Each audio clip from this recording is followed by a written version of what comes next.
Cara Delevingne is no stranger to drug addiction, and it has almost resulted in her losing her life more times than we can count. What should have been a charmed upbringing was rife with drug abuse, depression, and frequent suicidal thoughts that followed her into adulthood. Even after making her mark in the modeling world, thanks to her iconic eyebrows and her nearly perfect runway walk, she still struggled to maintain a sense of normalcy while battling the demons from her past.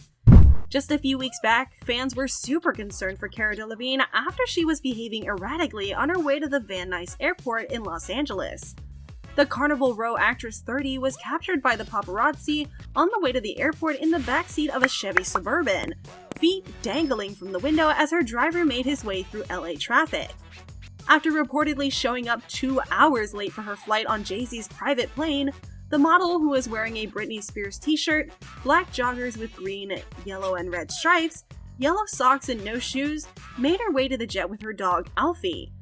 Once back on the tarmac, the smoking Brit appeared to be very jittery as she dropped her cell phone several times while speaking on it.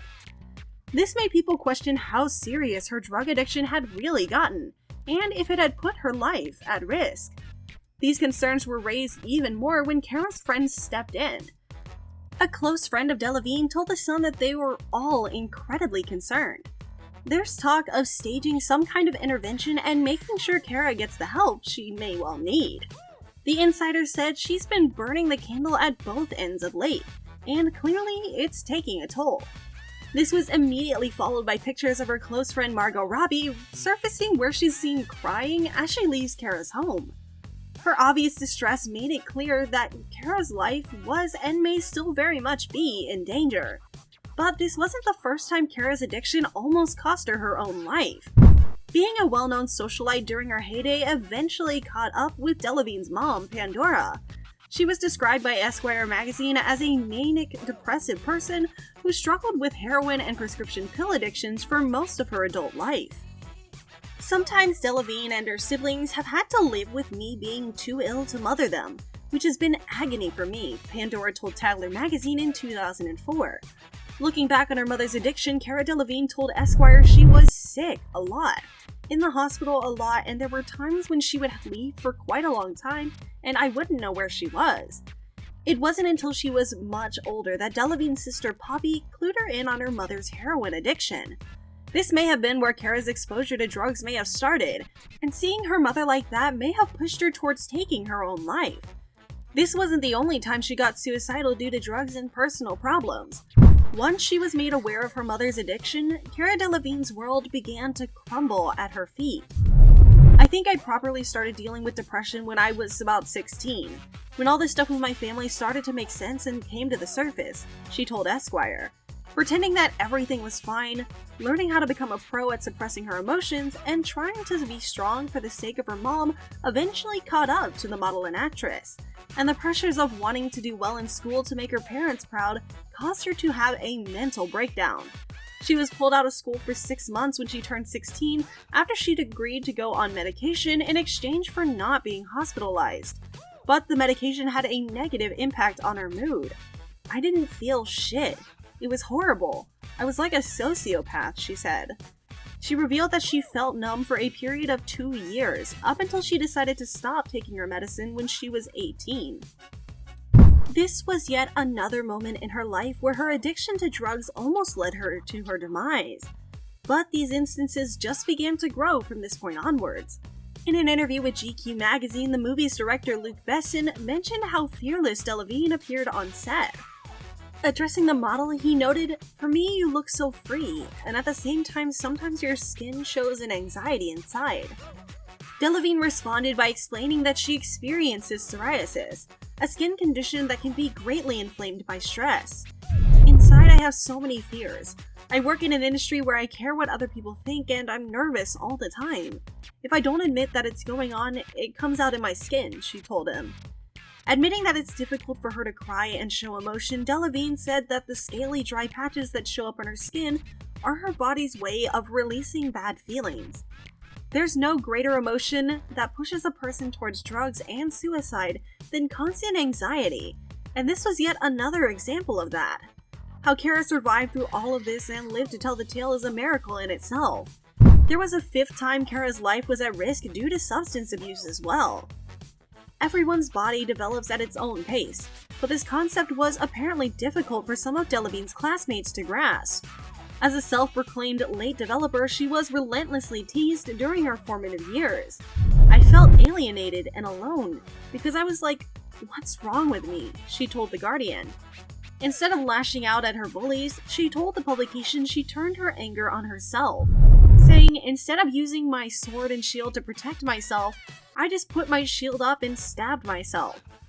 As one could imagine, Delevigne doesn't look back on her early years with fondness. In fact, she equated being a teenager with being on a roller coaster to hell. This constant bullying by her peers would also feed into her downward spiral of drug abuse and suicidal tendencies. But thankfully, she somehow overcame these negative emotions and moved on from such experiences. But her meetings with death didn't end there. Cara Delevigne was preoccupied with an array of morbid thoughts early on in her life.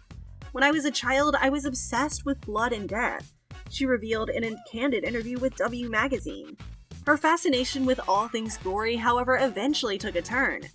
"This sounds really dark, but my earliest memory is of cutting myself. I was pretending to shave like my dad. One time I covered my face in shaving foam and got his razor and ran it along the bottom of my finger and nearly cut it off," she shared.